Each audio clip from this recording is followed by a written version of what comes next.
Yan guys, magluluto tayo ng munggo. Bali yung munggo at saka yung karne, pinakuluan ko na, pinresyo ko na para malambot. Ayan, malambot na to guys. Magigisa na lang ako ng bawang, sibuyas. Ilalagay ko na lang dito para mabilis. Parehas lang naman din yun. Tapos tsaka natin lalagyan ng pampaasim para masarap. Try nyo po yung sa munggo, yung may pampaasim na sampalok. Kung hindi nyo pa po natatry, try nyo po. Tapos kung may veggies po kayo na talbos ng ano, kamote, kahit anong talbos, pwedeng ilagay. Ayan guys, malambot na yan. Ngayon magsusutay ako ng bawang sibuyas sa kabilang ano. Tapos ilalagay ko na lang dyan, ganyan yun. Ayan guys, ito yung kabilang pan ko. Ilalagay ko ngayon yung bawang.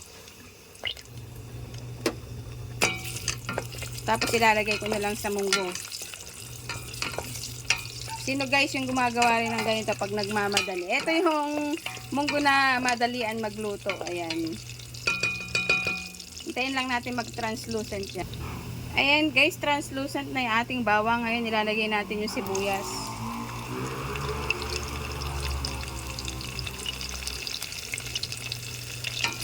Yan, after nyan, ilalagay na natin dun sa ano. Pwede rin po maglagay ng kamatis po Kasi ako hindi na ako naglagay kasi lalagyan ko siya ng sampalok.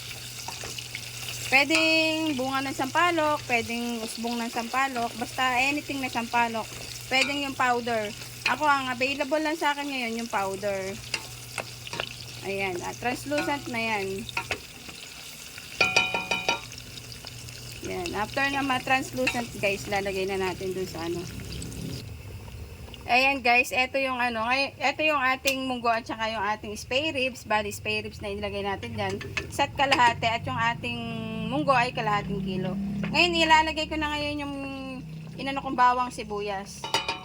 Wait lang mga guys ko. At very easy lang po yan. Kasi ako nagmamadali ako, may kausap pa ako. Kaya ganito na lang ginawa ko. Ito yun ihuhulog ko na siya ngayon ganyan guys.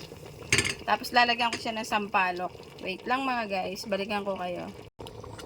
Yan, eto guys, na-incorporate na yung ating bawang tsaka sa ating sibuyas.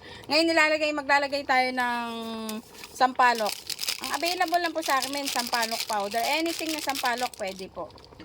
Ayan, after nyan mga ilang minuto, tignan natin kung okay na ba sa kasi nilagyan ko na kanina ng salt. Ito kanina, salt lang. And then, pwedeng maglagay na anything na veggies. Kahit anong veggies, pwede.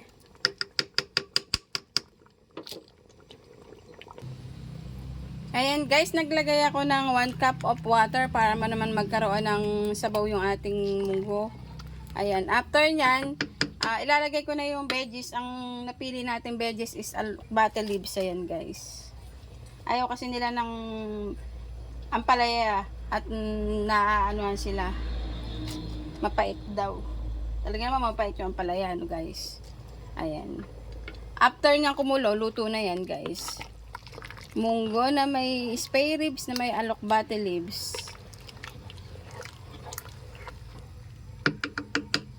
Hintayin ko lang guys na kumulong-kumulo yan. Okay na po yan. Happy eating po sa ating lahat. Healthy po yung ating meron tayong mga veggies tayong inilagay. Although merong konting pork, pampalasa, natural na lang naman po ngayon sa atin yan. Ayan, ginisang munggo na may spare ribs na may alokbate leaves.